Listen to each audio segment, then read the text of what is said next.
ఎంతో బలాన్నిచ్చే dry fruits chikki రెసిపీని ఏ విధంగా చేయాలో అండ్ అలానే చిన్న చిన్న టిప్స్ని ఫాలో అవుతా ఏ విధంగా ప్రిపేర్ చేయాలో నేను చాలా సింపుల్గా చూపించేస్తాను. ఈ రెసిపీ కోసం అయితే ముందుగా ఒక హాఫ్ కప్ వరకు పల్లీలను వేయించుకొని పక్కన పెట్టుకోవాలి.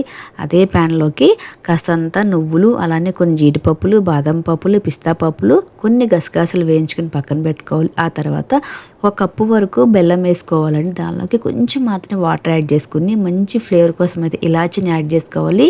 కొంచెం నెయ్యి యాడ్ చేసుకొని గట్టి పాకం పట్టుకోవాలండి. గట్టి పాకం అంటే వాటర్లో వేసుకొని చూసుకుంటే అది టక్టకా సౌండ్ అవ్వాలి ఆ పాకం. ఆ టైం వరకు మనం పాకం పట్టుకోవాలి. వేయించి పెట్టుకున్న ఈ డ్రైనెస్ మొత్తాన్ని పాకంలోకి యాడ్ చేసుకుని బాగా మిక్స్ చేసుకోవాలి. ఆ తర్వాత ఈ విధంగా బటర్ పేపర్ మీద వేసుకుని మనకి ఏ విధంగా సైజ్ కావాలో ఆ విధంగా కట్ చేసుకోవడమే. అంతేనండి. ఒక 2 hours తర్వాత చూస్తే మంచి చిక్కీ రెడీ అయిపోతుంది.